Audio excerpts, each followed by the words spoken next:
The story begins not in the ashes, but in the tranquil days before the fall, with Kakyu relishing the simple bounties of his new life.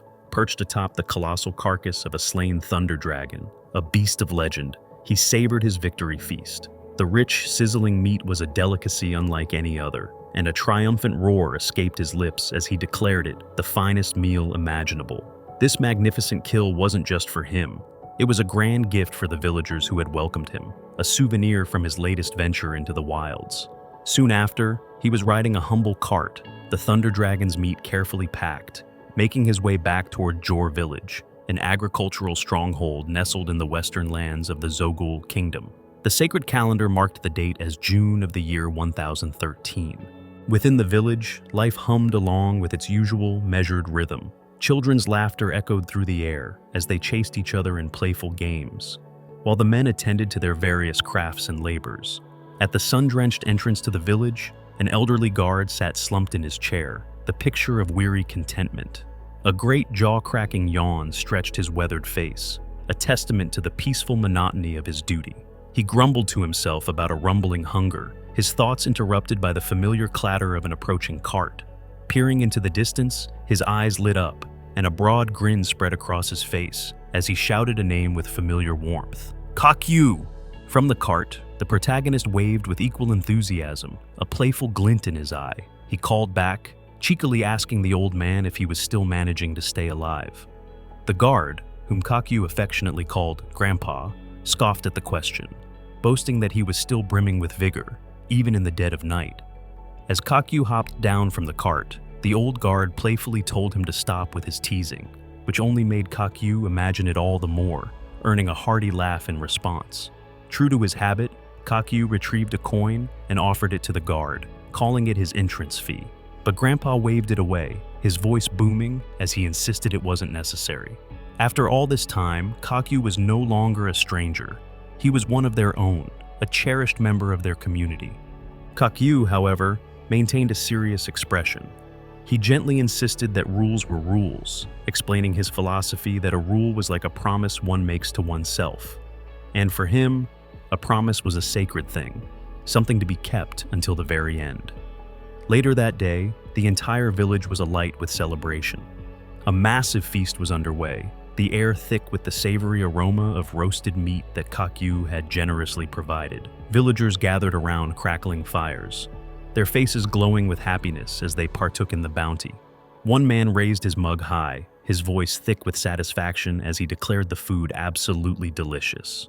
Kakyu, moving through the crowd with a large tray of meat, encouraged everyone to eat their fill, announcing that the meal was his treat. The villagers cheered his generosity, their praise echoing through the evening air. Amidst the revelry, a man named Arno, his brow furrowed with a mixture of awe and skepticism, stood up. He gestured towards the massive platters of meat and questioned Kakyu, wondering if he was truly certain about giving away so much. The quality was exceptional, far beyond anything they were used to, and the sheer quantity was staggering. He asked what kind of animal could possibly yield such a feast. Scratching his chin with a casual air, Kakyu revealed the truth. It was a thunder dragon. The reaction was immediate. Arno was indignant, accusing Kakyu of spinning tall tales. Kakyu's good humor instantly soured. Annoyed, he insisted he wasn't lying, that he had hunted the beast himself. Arno, however, remained unconvinced, retorting that a legendary dragon was beyond the capabilities of any single man to defeat. Just as the argument began to escalate, a young woman named Alma intervened. She was Arno's daughter, and she firmly grabbed Kakyu by the hand, chiding her father and telling him that was enough. She declared with unwavering certainty that Kakyu never lied to anyone. Visibly moved, Kakyu wiped a mock tear from his eye, proclaiming Alma his one true ally in the world. This sentiment, however, did not sit well with her father. Arno grabbed Kakyu, his expression stern, and declared that he would never give his blessing for a union between his daughter and this man. He pointed a finger at Kakyu, listing off his perceived flaws for all to hear: slanted eyes, a mischievous smirk, a ridiculous hairstyle. In Arno's view, these were the classic traits of a scammer. At that moment, a pregnant woman named Jules approached, carrying mugs of beer. She offered a different perspective, suggesting they reconsider. She pointed out that Kakyu was an excellent candidate, clearly wealthy enough to afford such extravagant meat. Arno tried to object, but Jules's words had found purchase. The mood of the crowd shifted. Another villager laughed, noting that they had driven Arno into a corner. Seeing he was outnumbered, Arno finally relented with a dramatic sigh. He declared that, so be it, he too would bless this union, on the condition that Kakyu also take his great-granddaughter. The young girl in question cried out her grandfather's name in embarrassment, while Kakyu laughed at the absurdity. With a majority vote, as the villagers joked, the matter was settled. Kakyu, flustered, protested that it wasn't that simple. As the celebration wound down and the villagers began to depart, Arno was busy packing the leftover meat. He turned to Kakyu and asked if he would be staying the night again. Kakyu, wiping down a table, replied that he would be very grateful if Arno didn't mind. The offer was clearly what he had been hoping for. Arno's youngest daughter, Alma, let out a cheer of delight. In a quiet corner of the room, Jules suddenly bent over, holding her stomach and moaning in discomfort. Arno rushed to her side, his voice filled with concern, reminding her that as she was pregnant, she needed to rest. Kakyu approached them, his expression gentle, and inquired about the baby's well-being. Jules, her hand resting on her swollen belly, replied that the child was feeling overly energetic. She credited the baby's vigor to the high-quality meat Kakyu frequently brought to the village. When asked about the due date, Jules estimated it would be in about a month. Kakyu stroked his chin thoughtfully, calculating in his head. He promised that as soon as he concluded his trading business, he would make sure to visit them again for the birth. The family smiled warmly at his words, and Jules assured him that the child would be happy to see him too. Later that evening, having retired to the room they provided for him, Kakyu collapsed face down onto the bed, the day's exhaustion finally catching up to him. He shifted into a more comfortable position and allowed his mind to wander. He marveled at the sheer improbability of his current life, the simple, ordinary existence he was now able to lead. It was a stark contrast to the life he had known before. A long time ago, in a world called Japan, his earthly path had been cut short, his soul weighed down by a lifetime of sins. As punishment, he was cast into the depths of hell, where, by some strange miracle, he was reborn not as a tormented soul, but as a demon. From that moment on, his existence had become an unending nightmare. Hell was a chaotic realm, teeming with savage demons and grotesque monsters, a place where the weak were mercilessly devoured by the strong. He was constantly on the brink of death, a lower-class demon fighting for every moment of survival. The endless petty quarrels between the god of hell and the god of heaven frequently spilled over into all-out wars, with legions of demons and angels clashing in cataclysmic battles. Peace was a forgotten word, a concept that had no place in the fiery abyss. He was perpetually caught in the crossfire, always teetering on the edge of annihilation. And yet, for 2,000 agonizing years, he endured. He fought, schemed, and clawed his way through the infernal hierarchy, doing whatever it took to survive. Over that time, he amassed immense wisdom and strength, the tools needed to carve out a place in that unforgiving realm. But in the midst of a titanic clash between the supreme god of heaven and the supreme god of hell, Kakyu found himself caught directly between their earth-shattering blows. In that moment, he knew with chilling certainty that this was the end. After 2,000 years of torment, his story was finally over. But it wasn't. He had woken up, not in oblivion, but in another world entirely, a place alien to both Earth and Hell. It took him time to process his new reality. Adopting a human form, he began to travel, exploring the vast and varied landscapes of this new world. 3 years prior to the village feast, his wanderings led him to Jor. He presented himself as a traveler who had lost his memory. Now he lived the life of a traveling merchant, and he felt almost guiltily fortunate. Life was so peaceful, so good, that he sometimes suspected he was trapped in a dream. The memory of 2,000 years in hell was an eternity of suffering he could never forget. The simple facts that he no longer had to hide in constant fear for his life, that he could eat a proper meal and sleep in a soft bed. These were luxuries so profound they felt like the greatest of fortunes. Moreover, those 2 millennia of struggle had an unexpected side effect in this new world. The immense power and wisdom he had accumulated made him overwhelmingly strong compared to the native inhabitants. He was like a character from one of the old novels he had read in his past life, overpowered to an almost comical degree. Lying in bed, he looked up at the ceiling and let out a triumphant shout. His long-held dream of a quiet, peaceful life was finally within his grasp, and he was determined to enjoy every moment of it. His boisterous laughter filled the small room, a sound of pure, unadulterated joy.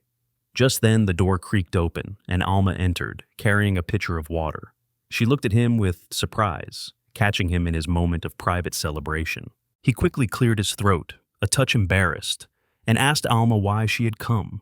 She blushed slightly, explaining that her mother had asked her to bring him some water. He thanked her graciously, admitting that he was dying of thirst. Alma then shyly presented him with a pair of finely crafted gloves, urging him to take them. He accepted the gift, examining them with curiosity. She explained that she had made them herself, an idea sparked by her father. He had mentioned that merchants often developed calluses from holding the reins of their horses, and she had noticed Kakyu didn't wear any gloves. Kakyu tried them on. They were a perfect fit, the leather soft and comfortable against his skin. He praised her work, telling her she had done a wonderful job and that it must have been a difficult task. Alma beamed, raising a hand behind her head in a bashful gesture, insisting it was no problem at all. He smiled warmly, promising to treasure them and thanking her once more. As she turned to leave, her smile widening into a confident grin. She declared that nothing was too much trouble for her future husband, then wished him a good rest and quietly closed the door. Left alone, Kakyu sat on the edge of the bed, gazing at the red gloves on his hands. A wave of melancholy washed over him. He thought of Alma's kindness, her innocent affection, and felt a pang of guilt. He was a demon. His hands were incapable of forming calluses, just as he was incapable of truly marrying her and building a mortal life. An eternity of existence was his only real legacy. The human concept of time, of growing old together, was meaningless to a creature like him. The next morning over breakfast, Arno suggested they go fishing. Later, as the two men sat on a log by the river, his gaze fell on Kakyu's new red gloves. Smiling, he remarked that Alma must have given them to him after all. Kakyu raised his hands, pleased, and praised Alma's craftsmanship. Arno nodded, agreeing they were fine gloves, and joked that he wouldn't mind a pair himself. His tone, however, shifted to a more serious one. He reminded Kakyu that even if his daughter spoke of marriage, it was something that could never truly happen. Kakyu's mood soured instantly. He looked at Arno, his eyes flashing with irritation, and demanded to know what he was implying. He wasn't a fool, he understood the subtext. Arno, misinterpreting his anger, became defensive, retorting with the accusation that Kakyu must find Alma unattractive. Kakyu shot back that he simply had no intention of becoming Arno's son-in-law, and that the old man should calm down. Arno grumbled that at least they could agree on that. Kakyu then added, more gently, that he couldn't imagine what a wonderful girl like Alma could possibly see in someone like him. Arno's expression softened. He reminded Kakyu that he had, in fact, saved her life, a rather compelling reason for her affection. He went on to explain that Alma had been frail since birth, so much so that the healers had predicted she wouldn't live to see her 10th birthday. He asked if Kakyu hadn't noticed how she always forced herself to appear cheerful in public. While at home, she spent most of her time confined to her bed. But everything had changed about a year and a half ago, when Kakyu had returned from his first long trading journey. He had introduced new kinds of meat and spices to their diet, and Alma's health had begun to improve dramatically. Arno recalled the day Kakyu first arrived in their village, a mysterious stranger. They hadn't known what to make of him then, but now he and the entire village were deeply grateful. The thought struck Kakyu with a strange poignancy. These people were grateful to him, a demon who had brought nothing but destruction in his previous existence. Arno suddenly pulled back on his fishing rod, interrupting Kakyu's thoughts. He had a bite. As he reeled in a sizable fish, he told Kakyu to listen closely, that it was time to get to the point. He revealed that an order had come from the capital. He was being conscripted into the army. Kakyu was surprised, asking why so suddenly. Arno explained that he had always been in the reserves, and recently, demonic activity had been increasing in the Urals region. He found it strange that Kakyu, a traveling merchant, hadn't heard any news of this. Kakyu inwardly mused that since he typically traveled using magical portals, he wouldn't have noticed disturbances along the common roads. Arno's face grew grave. He told Kakyu that if something were to happen to him during his service, he wanted Kakyu to look after Jules's child, ours, and Alma. Kakyu was taken aback by the request, and especially by the name. He pointed out that Ars was a boy's name, and the gender of Jules's baby was still unknown. But Arno was insistent, claiming he had a father's intuition that it would be a boy. He then revealed the deep-seated fear behind his request. His own father had been killed and eaten by demons. The world was a dangerous place, and one could never know what might happen. Kakyu asked if he was certain this was what he wanted. Arno confirmed it, pleading with him to look after his family. Kakyu finally agreed, but made it clear that he was making no promises. Sometime later, Kakyu finished loading the last of his goods into his cart, preparing for his next journey. He thanked Arno for his help with the sale of some local products. Alma approached, her expression sad, and asked when he would be back. He replied that he would likely return at the end of the next month, just in time to meet her new little brother. He then knelt down before her, his gaze soft. He told her he had a token of his gratitude for the gloves she had made. He produced a beautiful necklace fashioned from polished dragon scales and carefully fastened it around her neck, telling her to take care of herself. As he climbed into his carriage and prepared to depart, he saw that many of the villagers had gathered to see him off, their calls of thanks and farewells filling the air. Alma stood among them, waving until his cart disappeared from view. Once out of sight, Kakyu employed his demonic magic, instantly teleporting himself and his cart to the bustling city of Viperna, the capital of the Dragon Kingdom of Gizaria. He moved through the crowded markets, purchasing the goods he needed for his trade. By July, his business had prospered. He entered the city's administration building, where an official presented him with a certificate promoting him to the rank of a mid-level merchant, along with a bill of exchange. This new status would allow him to conduct business with the aristocracy, a significant step up. Later, while browsing in a high-end shop, a saleswoman showed him a fine shirt made of dark, expensive fabrics. He decided to purchase it, paying with a gold coin. The saleswoman, noting his new status, commented that she had previously thought he was just a beginner. Kakyu laughed, anticipating the fun he would have showing off his success when he returned to Jor Village. The saleswoman's tone then shifted to one of caution. She mentioned that since he was from the Urals, he should be careful. A special expedition of holy knights had recently departed for that region. Kakyu was surprised. He hadn't heard of this. The woman explained the rumors. The holy knights were said to be blessed by the goddess, granting them the ability to sense the presence of demons. Every few years, they were permitted to conduct these expeditions into neighboring lands to root out and destroy any demons hiding among the populace. A dark thought immediately crossed Kakyu's mind. He knew the truth behind these holy expeditions. People were generally unable to sense demonic presence, a fact the knights exploited. They would slander innocent villages, accusing them of witchcraft and consorting with demons as a pretext to plunder and destroy. The woman urged him to be careful on his return journey. A cold, unsettling premonition washed over him. He left the shop at once, slipping into a narrow, deserted alley. Raising his hand, he whispered an incantation, Mana Purge, erasing every trace of his presence. Though he despised using teleportation magic in the middle of a city, the dread clawing at him left no room for hesitation. The world warped and twisted, and in the blink of an eye, he stood among the tall grass on the outskirts of Jor Village. His heart sank. In the distance, a column of smoke was rising into the sky. It wasn't the gentle smoke of cooking fires. It was thick, black, and ominous. He started to run, his mind racing, trying to convince himself it was nothing. Maybe they were just burning grass, though it was the wrong season. Maybe it was a simple fire, something he could easily handle. He pictured the village as he had left it, Grandpa asleep at his post, Arno and Alma running to greet him.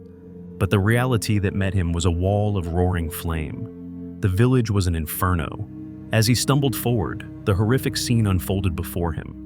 The ground was littered with the bodies of the villagers, his friends, his adopted family. He fell to his knees, a raw, hysterical scream tearing from his throat. His eyes scanned the carnage, finding the lifeless forms of Grandpa, of Arno, of Jules, and then he saw her. Alma. She laid still.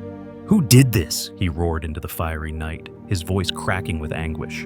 In his grief, he activated his devil's eye, a demonic ability that allowed him to observe the lingering traces of souls. The ethereal remnants of the villagers' last moments flooded his vision. He saw them on their knees, begging for their lives before the mounted holy knights. They cried out their innocence, swearing they knew nothing of demons. The knights sneered back, claiming a demonic presence was palpable in the village. They pointed to the dragon meat, declaring it as proof. Only a demon, they claimed, could possess the magical ability required to slay a dragon. One knight had leveled a spear at Arno, demanding to know where the meat had come from. Arno had remained silent, protecting Kakyu even in the face of death. The knight had taken his silence as an admission of guilt, declaring him a conspirator. And then came the final, chilling order from the knight's commander. These are the minions of demons. They must all be killed. The vision faded, leaving Kakyu back in the burning ruins, kneeling over Alma's body. Were you protecting me?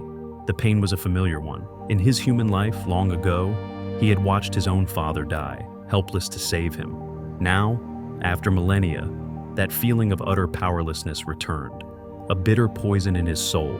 I couldn't save anyone, he thought, his grief turning to incandescent rage. He slammed his fist into the scorched earth, yelling at the cruel absurdity of it all. Using his devil's eye again, he located the spiritual trail of the nightly expedition. His rage coalesced into a sphere of pure demonic energy in his hand. He launched it into the sky, a beacon of vengeance that streaked across the night. The knights, miles away, saw the brilliant flash. One of them turned, questioning what it was. Another, the commander, arrogantly dismissed it and ordered them to move on. But it was too late. The energy projectile slammed into their ranks, erupting in a cataclysmic explosion that vaporized them instantly. But their destruction brought him no solace. A dark, insidious voice began to whisper in his mind, the dormant demon within him stirring. For 2,000 years, he had wandered the bottomless abyss, every moment saturated with loss and pain.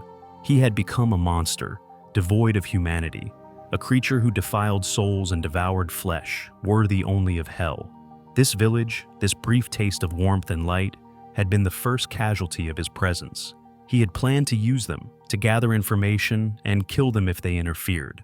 But they had ambushed him with kindness. They had taught him to laugh without mockery, to enjoy good food, to feel the warmth of another's hand. He had experienced these things for the first time in 2 millennia, and it had been priceless. And now, the cruel gods, the universe itself, had taken it all away. The demonic essence surged, threatening to consume what little humanity he had left. His form began to twist and contort, his power swelling uncontrollably.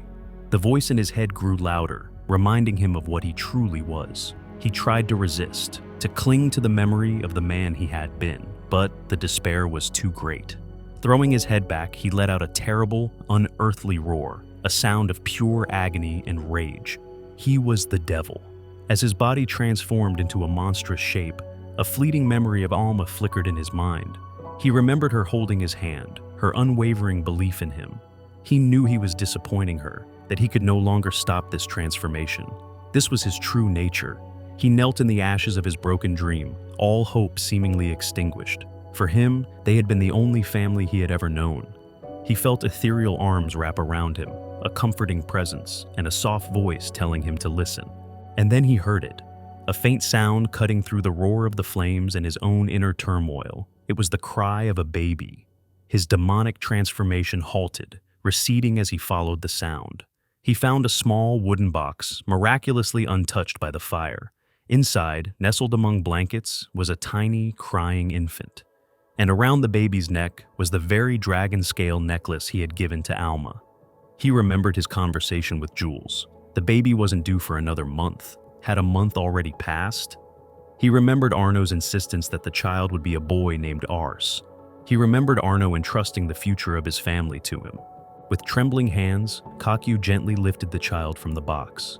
The baby, Ars, immediately quieted in his arms. Tears streamed down Kakyu's face, not of rage, but of a profound, heartbreaking sorrow and a new, unshakable resolve. This child, this tiny survivor, was now his. He pressed the infant to his chest and swore an unbreakable oath upon his very soul. He, the demon Kakyu, would adopt Ars as his own son. He would raise him to be the happiest, most fulfilled man in the world. He lifted the child high, a promise to the heavens and to the spirits of his fallen friends. He was sorry he couldn't give Arno his promise that day, but he was giving it now. From this day forward, Ars's life would be filled with joy, because a devil's promise is absolute. Far away, In a realm beyond mortal comprehension, the god of hell and the god of heaven sat across from each other, a celestial chess game between them. The god of heaven remarked on what an idiot he was. The god of hell agreed, questioning what kind of devil would make a contract with his own soul as payment. The god of heaven correctly guessed it was the lower demon, Ka-Kyu. The god of hell confirmed it, lamenting the foolishness of the one demon he had held such high hopes for. After all, Ka-Kyu was the only lower demon to have survived for 2,000 years and achieve power comparable to the highest echelons of hell. The god of heaven issued a stern warning. If that demon dared to bring harm to the new world, he would personally burn the lands of hell to the ground. The god of hell simply laughed, pointing out the irony. That fool, he revealed, had just picked up a human child. The god of heaven smirked, a cruel glint in his eyes. What a delicious irony of fate, he mused, for in the future, that very child would be the one to kill Ka-Kyu. The road ahead was uncertain, a path to be walked by a demon and a human child, bound together by tragedy and an unbreakable oath. The shockwaves of Ka-Kyu's act of vengeance did not go unnoticed. In the royal residence of the magic world, the demon king, Zelmelkinos Lucifer, sat upon his throne, listening to a report from his subordinate. He asked if the news of the Holy Knight's annihilation was true. The servant confirmed it, stating that an operative monitoring the Knights had witnessed the event firsthand. The Demon King mused that there might be a being in the world whose power was equal to, or perhaps even greater than, his own. An investigation team had already been dispatched by Toya, one of the 4 great demons, but the king ordered them recalled. He instructed all demons under his command not to interfere. His son, Hades, scoffed at his caution, suggesting he go and investigate himself. The queen silenced her, reminding her to address him with his proper title in public. He reasoned that whoever had attacked the Holy Knights was not their enemy, at least for now. Their best course of action was to simply observe. But a sinister smile played on his lips as he thought to himself that, in the end, all power would eventually fall into his hands. Meanwhile, in the human world, within the Holy Church lands of Caramel, a different kind of power was on display. The 58th Pope, Arlaus, walked through the city, holding a newborn baby. The people revered him, commenting on the beauty of the saint in his arms. With him was Zeed Kruger, the commander of the Order of the Holy Knights of Caramel. The Pope expressed his fear upon hearing of the events in the Urals, but spoke of legends foretelling that a holy maiden would find her hero. Kruger noted that the birth of this heir, the Holy Maiden, was a blessing and a source of hope for all humanity, especially now. The Pope agreed, feeling a weight lifted from his shoulders. However, Kruger privately noted that the aristocracy seemed less than thrilled. The birth of a holy maiden was not just a blessing, it was an omen that a great danger was approaching the world of men. A month and a half had passed since the tragedy. To provide milk for Ars, Ka-Kyu now had to milk the mountain goats he had managed to bring from the ruins of the village. He assured himself that despite the hardships, Ars was doing fine. Entering their new home with pails of fresh milk, he found the 2-month-old infant already crawling around, displaying a restlessness that belied his age. Ka-Kyu chuckled, scooping up the adventurous baby and remarking on his energy. He gently placed Ars in a carrier while he prepared the milk. After a month and a half of fatherhood, he had become surprisingly adept at the task. He meticulously boiled the water, cooled it in a water bath, and sterilized the handmade bottle. He offered the bottle to Ars, but the baby refused it, turning his head away. Ka-Kyu surmised that the taste of the goat milk must have been slightly off that day, and that his son was simply a budding gourmet. He tried adding some berry jam and a little sugar to make it more palatable, but when he offered it again, Ars took a sip and promptly threw it all up, soiling Ka-Kyu's clothes. The demon who had survived 2 millennia in hell found himself utterly defeated by infant reflux. He sat in a corner, momentarily crushed, before shaking off his despair. "No, you can't give up like that," he told himself. He went to the crib to change the milk-splattered baby, struggling as the infant wriggled and squirmed. He had never imagined that raising a child would be so profoundly difficult. He, who had fought countless battles and knew thousands of powerful spells, was sincerely confident he could handle it with grace. But reality was a humbling master. There was no spell to clean a diaper, no incantation to make a baby laugh, and certainly no magic that could stop the piercing cries in the middle of the night.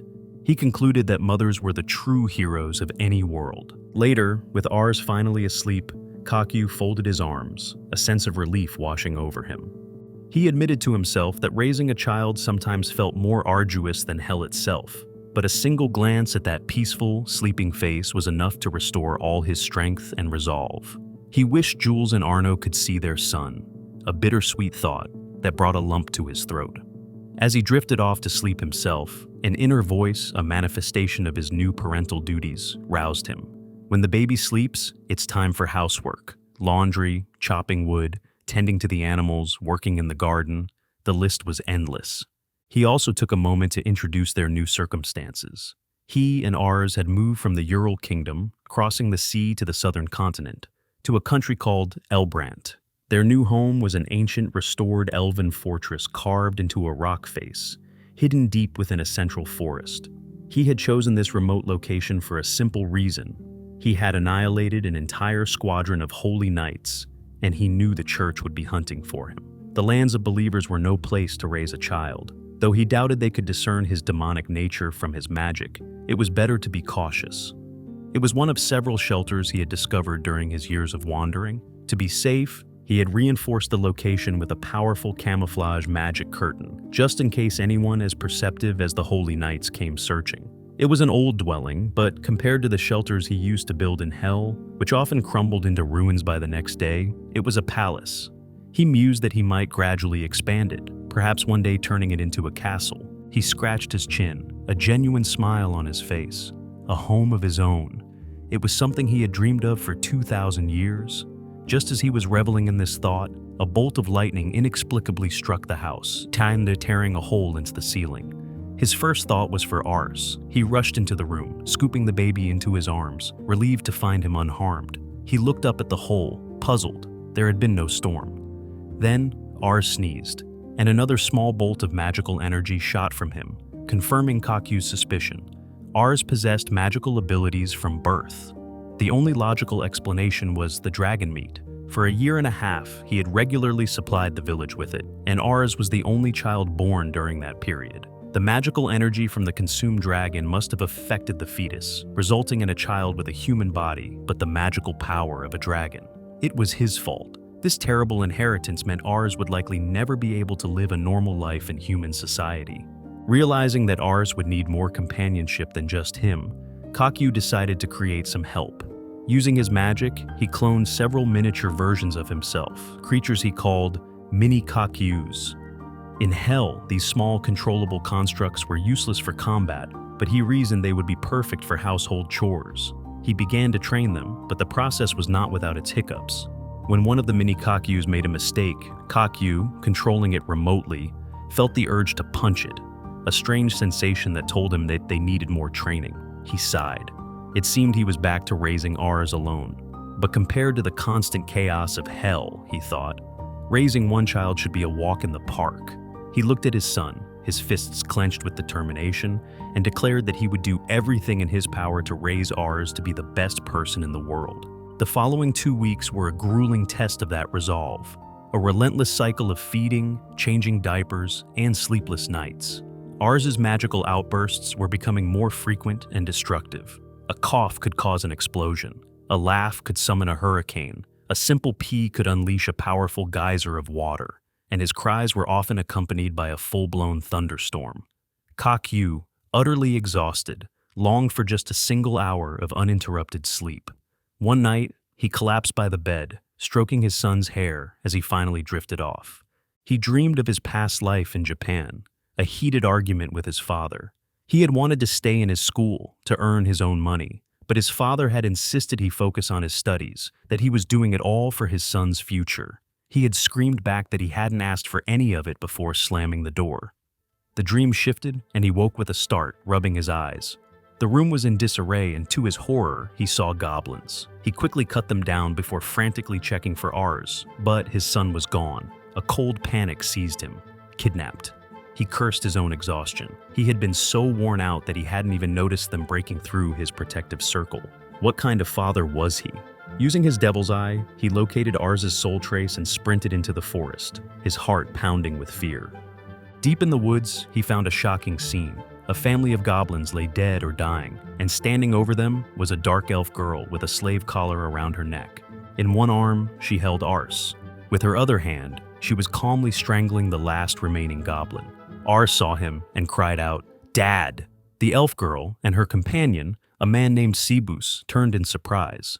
Kakyu, not knowing their language, tried to communicate his gratitude through gestures, explaining that he was the boy's father. Sebus, understanding his intent, explained that they were on their way to the holy city when they came across the goblins who had stolen the baby. He instructed the elf girl, Erza, to return the child. But as Kakyu reached for his son, Erza pulled back, her eyes sharp and questioning. She asked if he was truly the child's father. She pointed out their location, the Great Borkley Forest, a dangerous place inhabited by fire dragons, a place people avoided.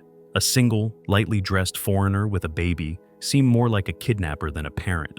The question struck a nerve. Was he truly a suitable father for Ars? He didn't know for sure, but he knew one thing with absolute certainty. He told her he couldn't explain the details, but that this child was the most precious son in the entire world to him. His sincerity was palpable. Erza closed her eyes, apologizing for her impolite questions. Kakyu assured her he wasn't angry, that her distrust was understandable. As she and Sibus prepared to leave, she bid him farewell, adding that it wasn't necessary to thank a slave. He watched them go, saw her enter a cage in the back of their carriage, his mind troubled. He had tried to suppress the thought, but her question had brought it to the forefront. Ars had no one but him, and with his unique powers, he couldn't live an ordinary life. Kakyu had believed he could raise him alone, for Ars's sake, but he now realized he was wrong. It was for his own sake. He was afraid. He had already lost one family. The thought of losing more people he cared for was a horror he couldn't bear. But was isolating Ars the right thing to do? To deprive him of friends, of love, of his own dreams? If he did that, he would be no better than his own father from his past life. He made a new vow. He would never allow himself to lose anyone dear to him again. He would become strong enough to protect them all, at any cost. He would become a real father to Ars, and fulfill the promise he made on that terrible day. He looked at his son, who reached out his little hands towards him, and knew it was the right decision. First, they would find someone who could become their new family, and so began his unlikely quest to find a mother for his son. Their journey led them to Bamora, a port city on the Great El Bottle River, the closest settlement to their forest hideout. The city was a melting pot of cultures and languages, a hub for trade, both legal and illicit. Its proximity to the fire dragon's territory made it a breeding ground for shady dealings, including the slave trade. It was for this reason that Kakyu and Ars were there. He had decided he needed to hire a slave to help look after Ars. The recent kidnapping incident had convinced him that raising the boy alone was not only difficult, but also dangerous. To free up his own time and resources for his larger goals, he needed help. However, as he walked through the crowded streets with Ars in his arms, he noticed the strange looks they were receiving. A man with a child was apparently a rare sight, and to some, it screamed easy prey. He quickly realized that navigating the world with a child was far more complex than he had anticipated. Finding a suitable person was proving to be an immense challenge. The slaves in this country were typically criminals, deprived of their rights. He needed someone kind, strong, reliable, and educated. Someone he could trust with Ars and his uncontrollable magic. Such a person was not easy to find. The image of Erza, the dark elf who had saved Ars, flashed in his mind. He cursed himself for letting such an incredibly talented and capable person slip through his fingers. Just as he was despairing, he overheard a conversation between two men. They were talking about the arrival of a major figure in the city, Luis Sebasta, also known as Sibus the Seer. The name was legendary. Sebasta was the head of a powerful trading company that dealt in everything from food to slaves, a man who had risen from nothing to become one of the most influential merchants on the continent. Even a small-time merchant like Kakyu knew of him. This was the opportunity he needed. A man like Sebus could surely help him find the right person. His new goal was set: find Sibus and establish contact. Meanwhile, in an abandoned building across the river, Erza sat in shackles, her mind replaying the moment she had trusted Kakyu's words. She had thought she would never be able to trust anyone again, yet his sincerity had broken through her defenses. Sibus entered, informing her that their ship was ready. As she was being led away, chaos erupted in the city below. Kakyu was in trouble. Ars had sneezed, and the resulting fiery breath had set a merchant's stall ablaze. Now, he was running through the streets with the enraged shopkeeper and a growing mob hot on his heels. He found himself trapped in a dead end, cornered. He turned, a charming smile on his face, and tried to negotiate, promising to compensate them for everything. But the shopkeeper, pointing at Kakyu's face, declared that only an idiot would believe the words of a man who so clearly looked like a swindler. The insult was one Kakyu hadn't heard in a long time. Suddenly, screams of terror filled the air. A shadow fell over the city. Kakyu looked up, and his blood ran cold. A massive fire dragon was circling overhead, its mouth agape, ready to unleash a torrent of flame. The mob chasing him scattered in panic. The dragon, however, seemed to have saved him. His first instinct was to use the distraction to escape, but he remembered his village, the fire, the loss. But then he hesitated. Was running away truly the right choice? Elsewhere, the dragon swept low over the river, spewing fire onto the ships moored there. On one of those vessels stood Erza. Sebas shouted for the crew to retreat, but Erza's eyes locked on a group of children stranded on the docks. Without hesitation, she leapt from the ship toward them. Back with Kakyu, turmoil churned in his mind. If he acted, too many would witness his power. To slay a dragon with his demonic abilities would surely draw the attention of the Holy Church and put Ars in grave danger. The logical choice, the best choice for his son, was to run. But he couldn't. He clenched his fists, unable to abandon the innocent people. Just then, a gasp went through the crowd. Someone had thrown a chain with an anchor, snagging the dragon. A figure was climbing the chain, moving with impossible speed and agility. It was Erza. She threw off her cloak, revealing two short swords. She launched herself at the dragon, one sword shattering against its thick scales. Undeterred, she used the chain to swing around the beast, striking again and again, leading it away from the crowded docks and onto the rooftops of the city. Kakyu recognized her instantly. Erza, meanwhile, observed that the dragon was already wounded, its movements sluggish. She suspected it was the work of the same people who had provoked it into attacking the city. Erza knew she couldn't defeat it head-on. Her only goal was to buy enough time for everyone else to escape. She used a blinding magic spell, Dusk, then enhanced her own body with strengthening magic, unleashing a flurry of attacks. The villagers watched, cheering her on, but Kakyu could see the truth. Her attacks barely scratched the beast. She was exhausting herself on a lost cause. With a mighty sweep of its tail, the dragon shattered the wall beneath her, sending rubble crashing toward a family below. She dashed in, smashing the debris apart to protect them. But the dragon was already drawing in its breath. Just as the torrent of flames roared forth, Kakyu moved. In an instant, he appeared at her side, pulling her into his arms before the fire could touch her. "Do you remember me?" he asked, his voice calm amidst the chaos. "I can't let my son's benefactor die in front of my eyes." He gently set her down. She stared at him, bewildered. He apologized for the lack of time and asked a single urgent question. Could she cast her blindness spell on everyone nearby? She confirmed that she could, but only for a few seconds. He assured her that would be more than enough. He handed Ars to her and stated his intention. He was going to destroy the fire dragon. As she processed his impossible words, she raised a hand to her forehead and whispered, "Dusk." A profound sense of déjà vu washed over her, a strange and unshakable confidence in this man's words. Darkness fell upon the city. People cried out in confusion, unable to see. In the heart of that magical darkness, Kakyu approached the disoriented dragon and simply ordered it to look at him. As the beast lunged, a clot of unimaginable power formed in his hand. He unleashed it, and the dragon was torn in half, its massive body crashing to the ground. As the dusk faded, Kakyu knelt before a stunned Erza and the now quiet child. "I have a request for you. Can you take on the role of a mother for this child?" Her shock was absolute, her mind reeling back to a time not long ago in the magical land of Lawrence.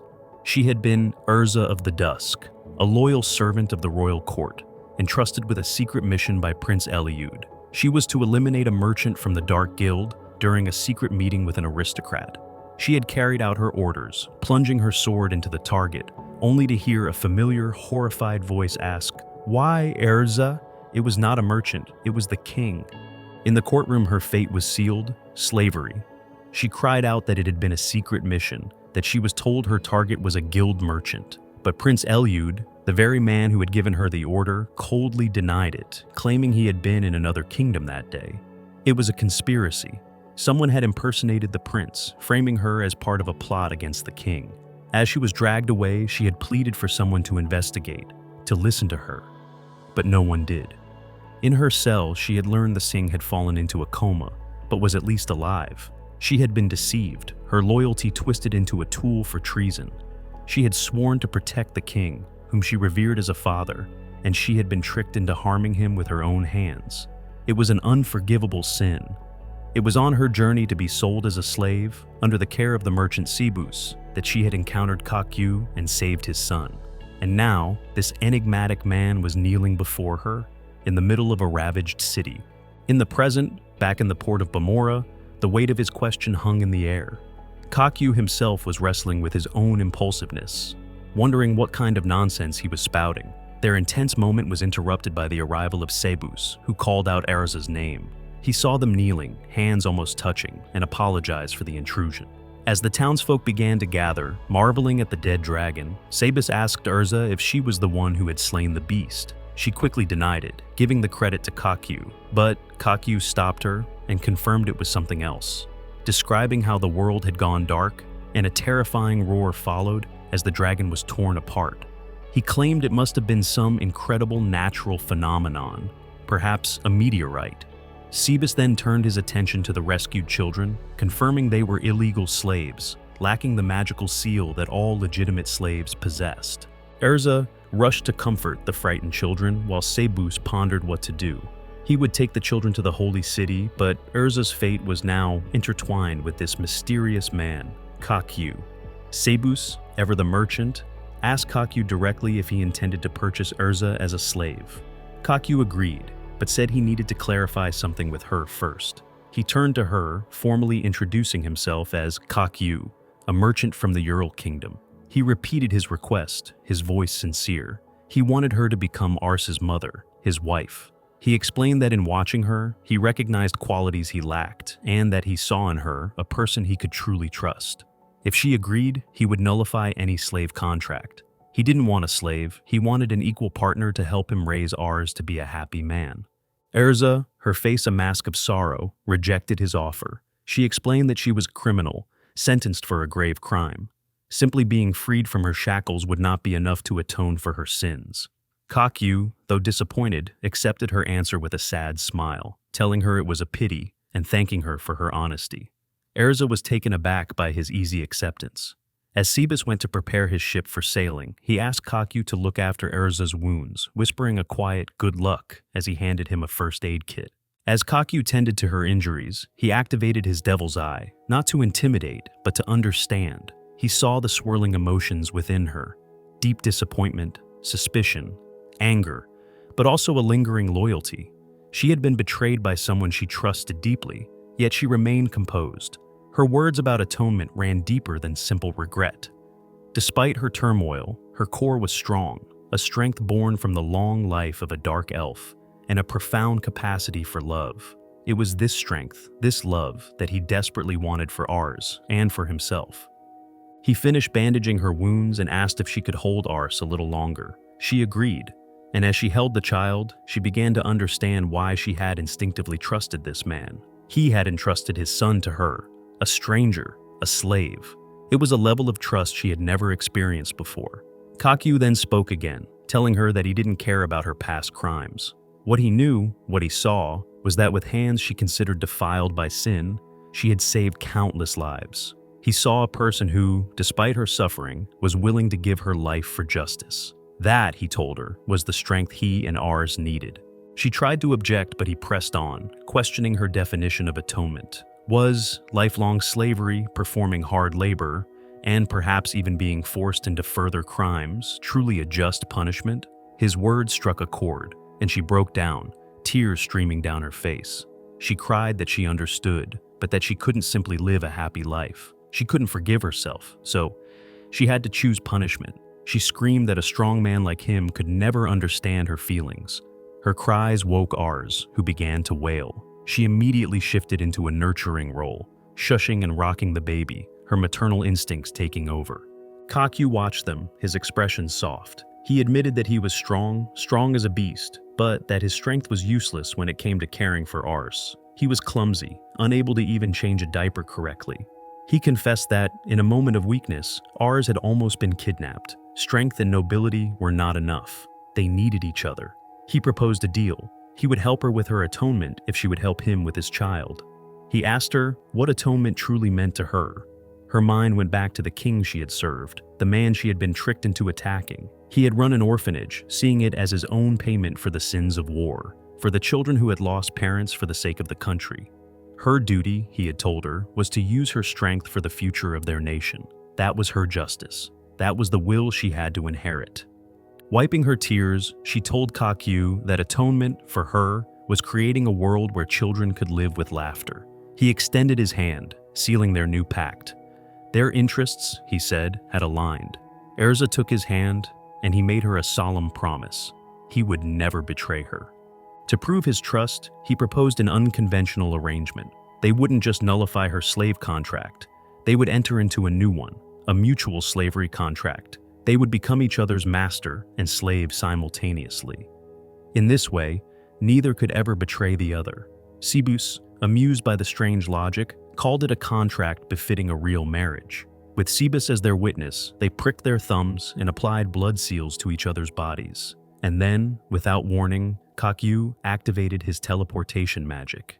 Erza cried out in shock as the world dissolved around them and they found themselves airborne.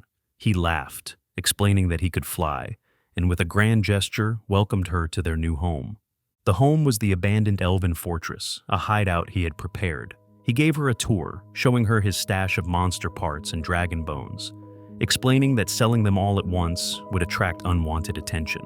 Erza looked at the man who casually defeated elemental dragons and wielded ultimate magic without incantations, yet called himself an average merchant. To her, he was the most bewildering person she had ever met. Just then, Kakyu reaffirmed the terms of their agreement. She would be a mother to Ars, and he would help her atone for her sin. Then, with quiet resolve, Kakyu declared that the garden and animals would be tended to with supernatural speed, promising his work would be done before sunset. In return, he tasked Erza with bringing order to their home. A simple division of labor she accepted with steady diligence. Though beneath her calm surface, her thoughts continued to churn. As she cleaned, her eyes strayed to the clay dolls, animated and tirelessly working the fields. Another mystery to add to the man who called himself her husband. Such power, yet such secrecy. What could possibly threaten someone like him? She pushed the thought aside, reminding herself he had saved her life and even gone so far as to offer himself as her slave. In truth, she trusted him. Her unease came not from his past, but her own future. Could she ever be worthy of being a mother? The question gnawed at her until the door creaked open. Kakyu stepped in with a weary sigh, announcing his return before sunset, only for his words to falter when he saw Erza collapsed on the floor, unconscious. Her mind, adrift in feverish dreams, drifted back to her earliest memories. She was a child again, in a village where martial prowess was not a skill, but a sacred duty. Every man and every woman deemed capable was subjected to grueling combat training. It was the way of her people. She remembered the strict separation of genders during these drills, a custom as unyielding as the mountains surrounding their home. Under the hawk-like gaze of her father, the village chief, she had pushed her body and spirit to their absolute limits. Her world was one of competition, constantly measuring herself against her gifted older brother and the other aspiring warriors. In this small, Spartan world of discipline and duty, the concept of a mother was an absence, a void she could not comprehend. When she finally awoke, the world was soft and muted. She found herself tucked into a bed, an intravenous drip connected to her arm, a testament to the severity of her collapse. Kakyu was slumped in a chair beside her, his head resting on the edge of the mattress, having clearly fallen asleep during his vigil. Through the haze of her returning consciousness, a single word escaped her lips, a question filled with a strange, dreamlike familiarity. "Dear?" His head snapped up, surprise warring with overwhelming relief on his face. Tears welled in his eyes as he choked out how overjoyed he was to see her awake. Erza, still disoriented, blinked slowly, trying to piece together the lost time. She inquired how long she had been asleep. Kakyu informed her it had been nearly 2.5 days, his voice thick with the emotion of his long wait. Alarm shot through her. 2 whole days lost. She tried to rise, but Kakyu's hands pressed her back down, warning her that her fever lingered and sudden movement was dangerous. Weakly apologizing, she sank into the pillows. Kakyu cooled a towel, dismissing her apology and blaming himself instead. A fever was inevitable after wounds like hers, he said, regretting that he hadn't ensured her rest. With a wistful sigh, he added that he wished he had healing magic. Her voice, laced with curiosity, questioned if he was referring to the specific forms of magic that lay beyond his considerable power. He confirmed her suspicion, placing the cool cloth on her forehead, as he admitted that not all forms of magic were under his command. Suddenly, a look of realization crossed his face. It was time for the baby's milk. He handed her a small, intricately carved doll, explaining that he would be in the barn, and if she needed anything, she should call for him through the doll. She looked at the object in her hand, puzzled. Kakyu explained it was a portable, miniature version of his clay golems, a mini Kakyu, as he called it. It was imbued with a communication spell, allowing them to speak across great distances.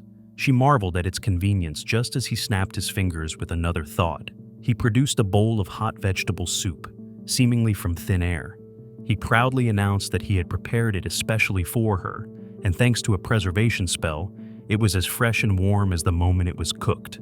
As he opened the door to leave, he offered one last piece of advice. He cautioned her that while she was likely ravenous, she shouldn't attack the food with too much gusto, as it was bad for her recovering body. She should eat slowly, taking sips of water. With a final, "Okay, I'm off," he departed, leaving her in the quiet warmth of the room. A genuine smile touched her lips as she watched him go. The sound of a baby's cry then reached her ears, and a wave of maternal instinct washed over her. The realization of Kakyu's tireless devotion settled over her. All this time, while she drifted in unconsciousness, he had cared for both her and the baby, ours. That devotion stirred a forgotten memory, a glimpse of her own mother. She recalled a childhood injury that left her bedridden and waking to find her mother at her side, a quiet, comforting presence. The words they had exchanged were lost, but she remembered the urge to apologize for her rebellious nature, for the clashes with her father's unbending will. A faint bruise on her mother's cheek hinted at his temper, a detail that lingered like a scar in her mind. From that fractured memory came clarity. True happiness wasn't found in grand deeds or heroic acts, but in small, sincere moments of connection. Guilt and inadequacy mattered less than one truth, that a child would always feel the sincerity of a parent's heart. With that resolve, she sat up, removed the IV, and tasted the soup. It was, she realized with a grateful smile, absolutely delicious. Sometime later, feeling renewed, Erza stepped outside and greeted Kakyu. He was gently patting the baby on his shoulder, trying to soothe him. He turned, a look of relief on his face as he asked if she was feeling better. In that brief moment of distraction, the infant Ars, with surprising speed, crawled away from his father. Kakyu yelped and scrambled after him, shouting for the rapidly escaping baby to stop. Kakyu pleaded with the giggling infant to wait, to at least let him put on a diaper. Suddenly, Ars activated his latent powers, and a percussive blast of magic erupted, blowing another hole in the wall of their home. Kakyu sighed, the sound a mixture of resignation and exhaustion. "Another one," he muttered. Erza could only stare, a mixture of shock and amusement on her face. They were, without a doubt, the strangest father and son she had ever known. This little family, she mused, was certainly in for a difficult journey. That evening, the first official family meeting was convened. Kakyu sat at the table, his chin resting in his hands, his gaze fixed on Ars. The topic of discussion, he announced with mock gravity, was their son's unexpected and destructive magical outbursts. The meeting, however, was short-lived, as exhaustion soon claimed them both. The following days saw a dramatic shift in the household dynamic. With Erza fully recovered, she took it upon herself to meticulously clean the entire house through the night. The next morning, she found Kakyu still sound asleep and, after her initial attempts to wake him failed, she unceremoniously tugged the sheet from under him, sending him tumbling to the floor. With a proper division of labor established, Kakyu found himself with an abundance of free time, which he dedicated to honing his control over his miniature golems. He had already mastered the ability to manipulate two of them simultaneously. He couldn't help but feel a swell of pride. The woman he had brought into his life was proving to be a true jack-of-all-trades, a partner of immense capability. Their domestic tranquility was, however, occasionally disrupted by a peculiar issue. While Ars was a happy and smiling baby in their presence, he would often cry and refuse to drink the milk Kakyu offered him. Yet, the moment Erza took him, he would calm down and eat with gusto. Kakyu watched this scene play out, a strange and unsettling feeling taking root in his chest. It seemed Ars was growing more attached to Erza than to him. This realization sparked a competitive fire in Kakyu. When Erza suggested they prepare breakfast, he immediately interrupted, declaring that he would handle the cooking. He was determined to prove his own usefulness. He presented his culinary creation with a flourish, a massive steak from a fanged boar. Erza's eyes widened, and she offered a silent prayer of thanks to the goddess for such a bounty. She took a bite, and her face lit up as she exclaimed how delicious it was. Kakyu, internally, preened with pride. Of course it was delicious. He had spent what felt like 1,000 years trying to make the hellishly disgusting ingredients of this world palatable. He took a bite himself, and his world came crashing down. It was grotesquely sweet. In his haste, he had confused the sugar with the salt. He was a fool. Yet, Erza had praised it. She bowed her head, apologizing for her ignorance, and explained that every family has its own unique tastes, passed down through generations. She thanked him for his effort and rose to clear the plates. A wave of inadequacy washed over him. She was too perfect. As she cleared the table, Erza asked about his plans for the day. Kakyu mentioned testing a new insect-catching spell in the garden, but before he could elaborate, Ars began to cry. Seizing the chance to redeem himself, Kakyu quickly offered to handle it. He scooped the baby into his arms, his voice full of paternal concern as he wondered aloud if a diaper change was needed. Then, without warning, Ars unleashed another burst of power in his father's arms. Erza immediately called for a family council. She had a theory. Perhaps these magical explosions weren't random at all. They only ever seemed to happen when Kakyu was the one holding him. Maybe, she suggested, the cause wasn't Ars, but Kakyu himself. Kakyu's mind reeled. Erza continued, her logic piercing through his confusion. What if they weren't explosions, but conscious acts? She suggested that when Kakyu used his own magic in front of Ars, he would often laugh and act pleased. The boy, in his infant mind, might have connected the use of magic with pleasing his father. He might be using his own powers in a desperate attempt to earn his father's affection. The realization hit Kakyu like a physical blow. Tears welled in his eyes as he asked, his voice trembling, if it was possible that he had created half of these problems himself. Erza's silence was all the confirmation he needed. He collapsed onto the floor, wrapping himself in a blanket, and declared himself a terrible parent. He wanted to metamorphose into a cocoon and simply disappear from existence, even asking her to step on him and put him out of his misery. Erza, with Ars in her arms, leaned over him. She gently told him not to worry. Now that they understood the cause, they could fix it. They would have to try together. If he sincerely tried to be a good father, their child would undoubtedly feel it. Her words, meant to be comforting, only twisted the knife of his self-loathing. He internally scoffed at her encouragement. Just recently, she had been lamenting her own lack of maternal qualities, yet she was handling the role of a parent 100 times better than he was. What did that make him? He was nothing. Garbage. As if reading his thoughts, Erza added that it seemed their baby simply wanted to please him. It was a strange and destructive method, but it came from a place of love. She held Ars up, asking the child if he just wanted to please his daddy. Ars cooed in agreement. The sounds snapped Kakyu out of his despair. He shot out from under the blanket, his arm outstretched, and cried out his son's name with renewed vigor. The sudden movement, however, terrified the little boy, who pressed himself tightly against Erza. Kakyu, seeing the fear in his son's eyes, felt as though he had evaporated on the spot. In the days that followed, Erza's prediction proved remarkably accurate. With the adjustments made to his upbringing, Ars's uncontrollable magical outbursts ceased entirely. This positive development, however, did little to soothe Kakyu's troubled mind. As he worked in the fields, a single, poisonous thought took root. Did this house, this family, even need him anymore? He tried to shake it off, reminding himself of his utility. His knowledge from his time in the village of Jor made him adept at handling the animals and fieldwork. The wheat he was cultivating would provide them with food and, if sold, money. He was needed. He had to be. But his fragile confidence was shattered when a torrential downpour descended upon his fields, wiping out the entire wheat crop. He fell to his knees in the mud, his spirit utterly broken.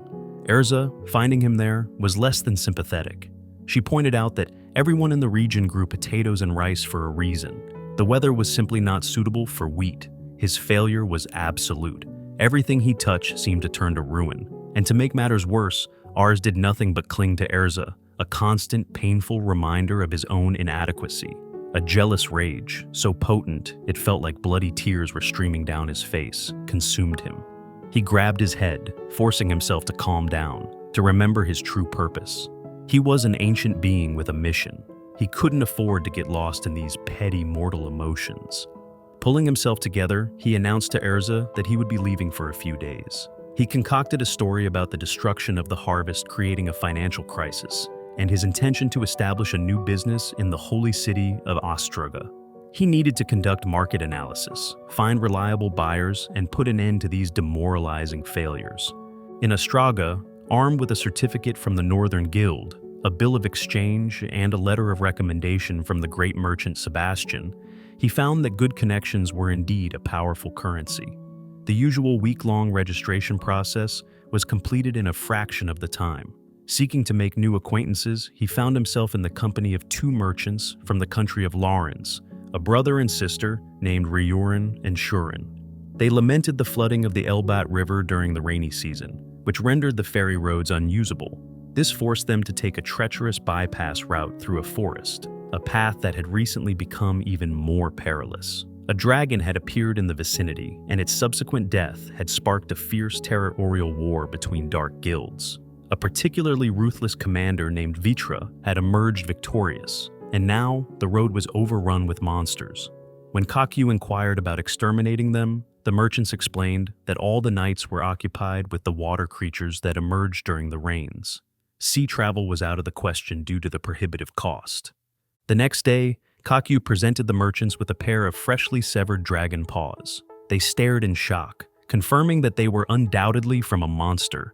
Shuren, her initial awe quickly turning to suspicion, grabbed him by his jacket, demanding to know if he seriously expected them to believe he had killed it himself in a single day.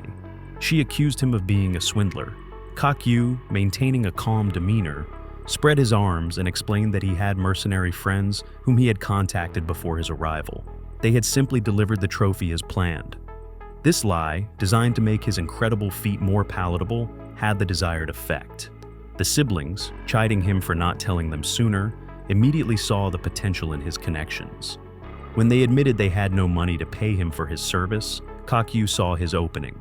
He proposed that in exchange for clearing the road, they share their knowledge of market prices, trade routes, and introduce him to their suppliers. That evening, he spoke with Erza through the mini Erza doll. He recounted his successes, explaining that the siblings were salt traders and were arranging a meeting for him with the boss of the Chiron merchant fleet. Erza's voice, filled with genuine admiration, congratulated him on his remarkable progress in just 2 days. A warmth spread through his chest. He wasn't such a slacker after all. He informed her that the next day would be incredibly busy, and he likely wouldn't be able to answer her calls. He asked her to say hello to Ars for him, and as he lay in bed, staring at the ceiling, he silently promised his son that he would soon see just how cool his father could be. The meeting with Silga, a prominent sea merchant from Elbrant, was a resounding success. Silga was particularly interested in Kakyu's supposed connections with mercenaries, recognizing their value in securing transportation during the treacherous rainy season. Kakyu, playing his part to perfection, began to lay out his business proposal, detailing the goods he could provide, from salt to monster materials. Just as he was about to elaborate, the mini Erza doll began to ring insistently. Annoyance flared within him. He had specifically told her he would be busy. Was everything all right? He quickly dismissed Silga's question about the sound, waving it off as nothing. He couldn't afford distractions. This venture had to be a grand success. The negotiations concluded with a firm handshake and an agreement for a future drink. Kakyu returned to his room, exhausted but triumphant. He had hit the jackpot. When he returned home, he would be showered with the praise he so desperately craved. The mini Erza was blinking with a storm of notifications. He decided he would listen to them after he had shared his own good news. He activated the doll, but before he could speak, Erza's frantic voice cut through the air. "Husband, trouble! We're in trouble! It's ours!" In an instant, the world narrowed to that single, terrifying message. He burst out of the room and into the pouring rain, teleporting in a desperate, panicked sequence back towards his home. He slammed open the door, his heart pounding in his chest, and demanded to know what had happened to their son. He rushed to the crib and saw Ars, his small body racked with a terrifyingly high fever. Erza explained that his temperature had been rising since lunchtime and had recently become unbearable, as if he were burning from the inside out. The daytime messages, he realized with a sickening lurch, must have been about this. He had ignored them. He asked for the cause, but Erza, her face pale with fear, had no answers. There was no rash, no breathing problems, just an impossibly high fever with no apparent reason. If the cause was unknown, there was no medicine. A dreadful thought occurred to him. What if this was related to Ars's draconic nature? If only he had healing magic. Erza, galvanized by desperation, announced she was going to venture into the storm to gather every healing herb she could find. Kakyu immediately protested. It was the middle of the night, in a downpour. It was far too dangerous. He would go himself. But Erza argued that he knew nothing of the local vegetation, and her elven eyes could see better in the dark. He needed to stay with their son. Before he could argue further, she was out the door, leaving him alone with the burning child and the crushing weight of his own uselessness. Ars stirred, his small hand reaching out toward his father. Kakyu leaned over the crib, his voice breaking as he asked if the boy was trying to encourage him. Such a worthless father who could do nothing for his own son. He begged the child for forgiveness. Just then, the door swung open again. Erza stood on the threshold, not with a bundle of herbs, but with a large, strange-looking tree. She explained that at the entrance to the forest, she had spotted it and remembered the village elder's teachings. It was a devil's walking stick, a type of magical tree that grew rapidly by consuming vast amounts of mana. Working together, they carefully wrapped the tree's branches around the child's arms and legs. Instantly, the tree began to surge with growth, its branches reaching towards the ceiling as strange fruits blossomed on its limbs. It was exactly as Erza had suspected. She explained that elves and other races with strong innate magic sometimes experience this condition. Their magical power would grow faster than their physical bodies could contain. Kakyu stared in disbelief. It was a magical breakdown. Erza confirmed his fears but reassured him that since the tree, a natural demon host, was absorbing the excess magic, Ars's temperature should soon begin to drop.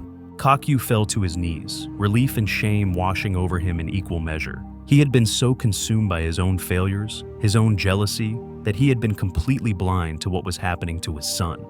He had made the contract with Erza because he knew he couldn't raise Ars alone, but then his own pride had gotten in the way, and he had nearly ruined everything. He had tried to compensate for his failures at home with success in business, but in doing so, he had completely forgotten what was most important. Erza interrupted his spiral of self-recrimination. She told him that ever since he had left, Ars had cried every night. He was inconsolable, especially as the fever took hold. For their son, Kakyu was the most reliable, the most irreplaceable person in the world. She then raised her hand, her gaze meeting his, and added softly, "And now for me, too." Tears streamed down his face as he thanked her.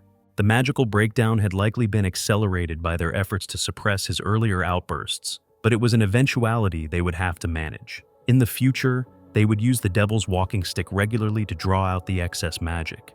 They made a new pact, a true partnership. He would handle the work and she the home. They would divide their responsibilities, each operating in their area of expertise. And most importantly, they would communicate openly, without hiding their thoughts or fears. The next morning, it was Erza who cooked breakfast. As she placed a plate in front of him, a strange concoction of sautéed goat and bear paws with a wild mushroom sauce. He couldn't help but wonder if she was trying to poison him.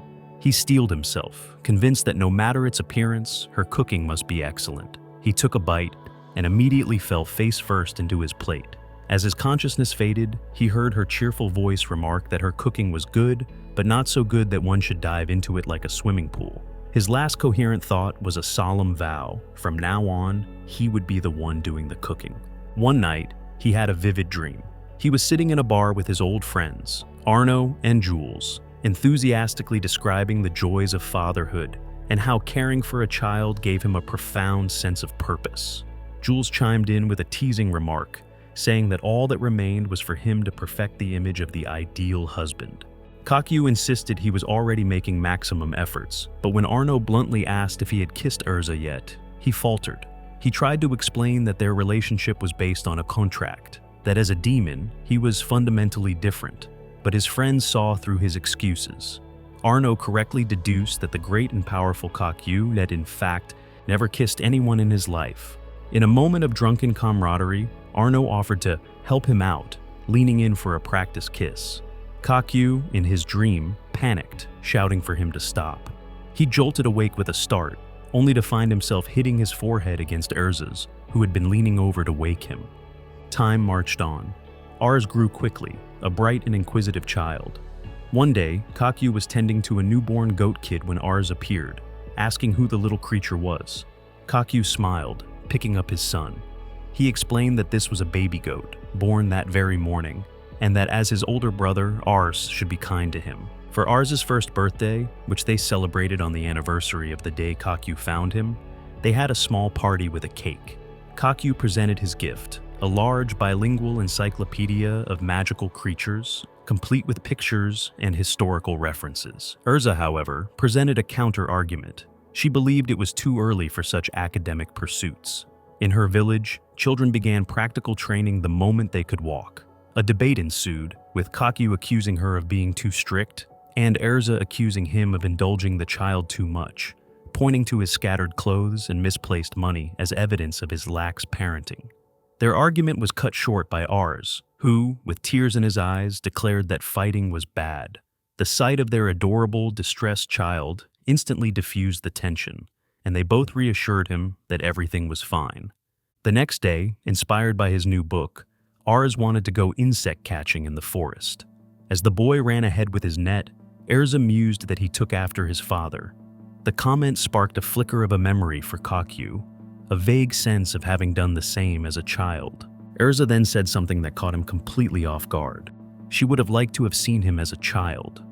The intimacy of the thought, combined with the lingering memory of his dream, created a palpable tension between them. They leaned towards each other, a silent question hanging in the air.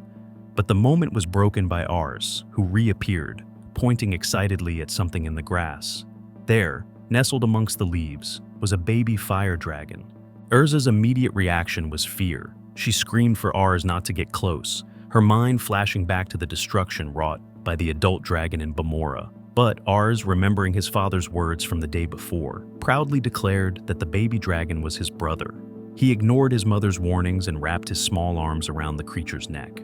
Urza was horrified, her mind racing with fears of bites, diseases, and the potential wrath of the dragon's parents.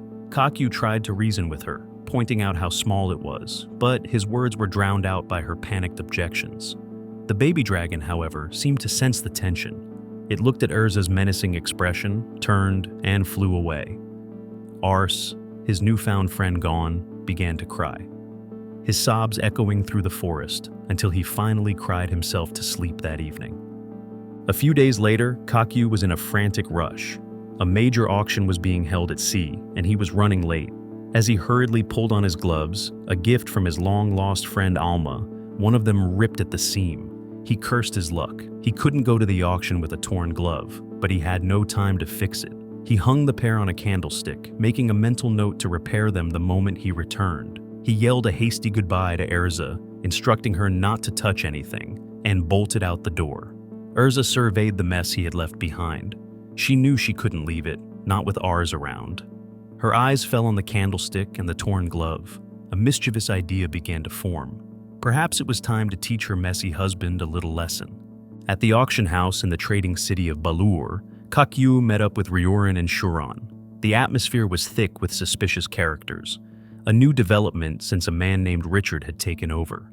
The whispers in the crowd were not of goods, but of Kakyu himself. Rumors had spread of a mysterious adventurer, assisted by an impossibly strong group of mercenaries, who completed tasks with inhuman speed.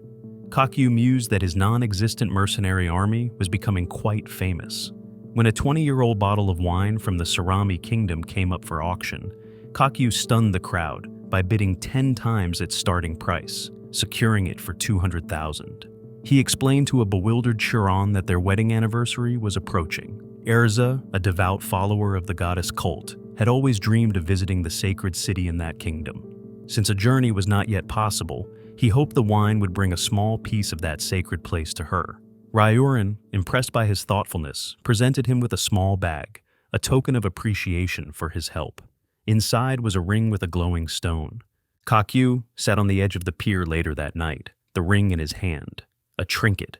He had fallen in love with Erza, of that he was certain. But he was a demon, a being fundamentally different from her. His body was a vessel of magical energy, his very breath a manifestation of his spiritual essence. Demons could not reproduce in the conventional sense. They propagated their kind by making contracts with the souls of the dead. He had no reproductive instinct, no biological imperative to create a family. Were the feelings he had for Erza merely an illusion, a ghost of the human life he had once lived? Did he, a creature of hell, have any right to offer her this symbol of eternal love? He pushed the thoughts away. That was another story, another life. Everything was different now. Back at home, Ars watched the rain from the window. Erza reassured him that his father had teleportation magic, so the weather was no obstacle for him. When Kakyu finally arrived, his first question was about his suitcase and, more importantly, his gloves. Erza, feigning nonchalance, informed him that since the glove was torn, she had considered it trash and thrown it away. Inside, she was a nervous wreck. She had actually mended the glove and hidden it carefully, but she hoped this white lie would serve as a lesson. His reaction was far more explosive than she had anticipated. He grabbed her by the shoulders, his voice raw with anger and betrayal, screaming at her for discarding something she knew he valued so deeply. She tried to argue that if it were truly important, he wouldn't have left it lying around in a broken state. But he cut her off, accusing her of having some bizarre dark elf custom of sacrificing broken things. The accusation, so far from the truth, stung her, and without thinking, she slapped him across the face. The sound echoed in the sudden deafening silence. She turned and walked away, leaving him stunned. Ars, who had witnessed the entire exchange, came up to his father. Kakyu gently stroked his son's head, apologized, and said he needed to be alone. He spent hours searching in the rain, his initial anger slowly giving way to a dreadful certainty. Erza would never have thrown them away. He had been a fool. He hadn't even let her finish what she was trying to say. He returned to the house and drowned his sorrow in the expensive wine he had bought, his heart aching with the loss of Alma's last gift. A knock at the door startled him. It was Erza, her face etched with panic. She asked if he had seen Ars. The question sobered him instantly. They rushed out into the storm, following the faint traces of the boy's soul. As they ran, the apologies tumbled out. She was sorry for hitting him. He was sorry for insulting her homeland. Their search led them to a large hollow tree. Inside, they found Ars, curled up and fast asleep, wrapped in an embrace with the baby fire dragon he had befriended. The sight of them, so peaceful and innocent, melted their anger away. Erza, her voice soft, then handed him the mended gloves. He stared at them, then at her, and asked why she had lied. She confessed that she had just wanted him to worry a little, to show that he cared. She had been so accustomed to his calm, detached demeanor that his sudden, intense anger had shocked her. She admitted she had idealized him, admired him to the point of forgetting he was a person with his own weaknesses and history. He, in turn, realized he had been relying too heavily on his soul-reading abilities, taking their connection for granted. She knelt before him, overcome with remorse, but he stopped her, admitting his own part in the misunderstanding. Surrounded by the quiet of the forest and the sleeping forms of their children, that Kakyu knew what he had to do. He told her that he had once run away from the people who had made him human, and he had missed his chance. He wouldn't run away anymore. Even if his feelings were just an illusion, a memory of a life long past, he would not let this chance slip away.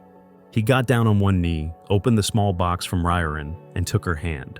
He asked her, not as part of a contract, but in the truest sense of the word, if she would marry him. With a radiant smile that outshone the storm, she agreed with pleasure.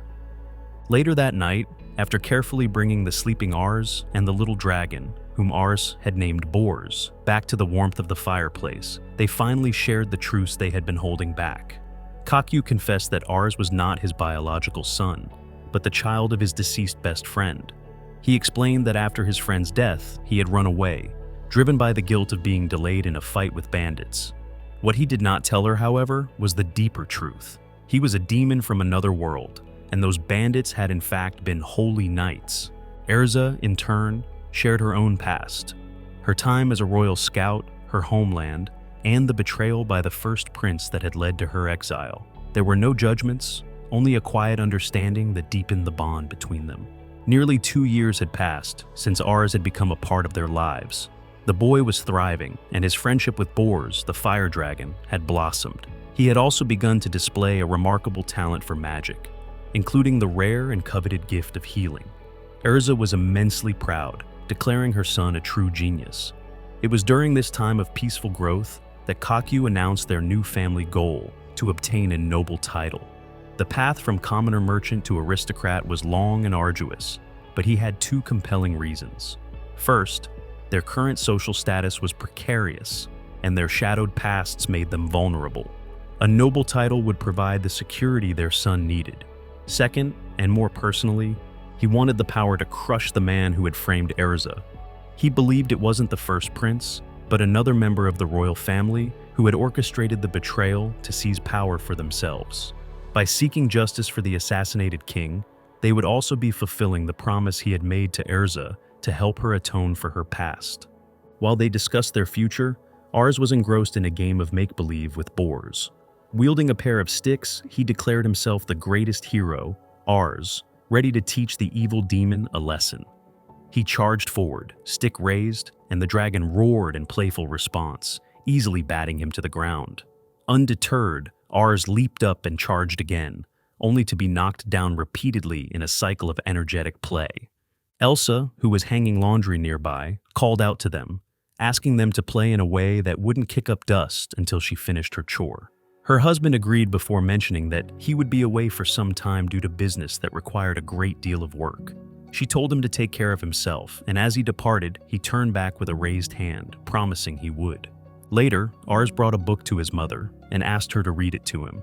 They sat together as she recited the final lines. So the hero Ars, who saved the world, returned to his native village, married his bride, and lived happily ever after. Noticing the shared name, the boy curiously asked about it. Erza explained that the name Ars carried a long lineage. Then he asked if his mother ever had a wedding, which made her blush. Flustered, she quickly replied that only nobles held such ceremonies, and that everyone was always far too busy. Ars's eyes shifted to his dragon, a plan already brewing in his young mind as they left. Alone, Erza's thoughts lingered on that single word, wedding. Later, as she recalled her husband's talk of their long-term goal of achieving nobility, a path that would demand tireless work and keep him away from home for at least 5 years, she found herself unable to concentrate.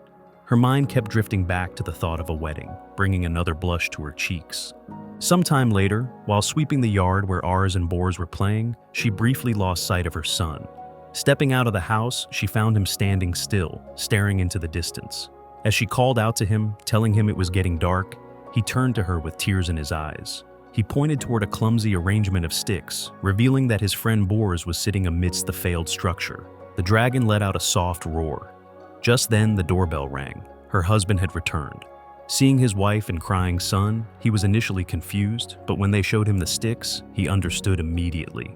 Ars had been trying to build a wedding hall to make his mother happy, but his efforts had fallen short. Touched by his gesture, Elsa embraced her son, thanking him for his thoughtfulness. She turned to her husband, explaining that while she understood his work was demanding, Ars's efforts made her wish for a ceremony of their own. Her husband, surprised at first, clarified that he had never been against the idea of a wedding. He praised Ars for the amazing effort, patting his head and acknowledging Bors's help as well. With a smile, he announced that it was time for Daddy to lend a hand. With a display of magic, he transformed Ars's simple idea into a breathtaking wedding venue, complete with stone seats, a wooden arch, and heart-shaped floral decorations. Ars and Elsa watched in awe. When Elsa expressed concern about using so much magic, he assured her that for one special night it would be fine, even if it exhausted his power. He then snapped his fingers, and in a swirl of light, Elsa found herself in a beautiful wedding dress. He confessed with a smile that while Ars had beaten him to the proposal, he had been secretly preparing for this day all along. As Ars presented her with a bouquet of flowers, she tearfully admitted that he had succeeded in surprising her and that she was incredibly happy. Hand in hand, they walked toward the magical altar while Ars and Bors watched from the guest seats. The protagonist launched a cascade of fireworks into the night sky. He took her hands, thanking her once more for being with him. She responded in kind, and as he leaned in to kiss her, Bors discreetly blocked Ars's view with his wings. Unseen by the happy family, a stranger watched them from the forest through a pair of binoculars, muttering, "Finally found it." Okay, review time. This story was something I really enjoyed. It's not the most common isekai setup either. This time, the protagonist was isekai'd as a demon, grew strong, then got isekai'd again into the normal world, but still as a demon. On top of that, the story doesn't keep the entire spotlight on the main character. From what I can tell, the focus might later shift toward Ars and the other characters, which I think is a great direction and really makes it stand out compared to many other stories. The progression so far is decent, and the world building and action seems solid even though it's still in the early phases. The main character is insanely overpowered, so fights end instantly, but honestly, I don't mind that. Overall, this story has a lot of potential, and I'll definitely be doing a part 2.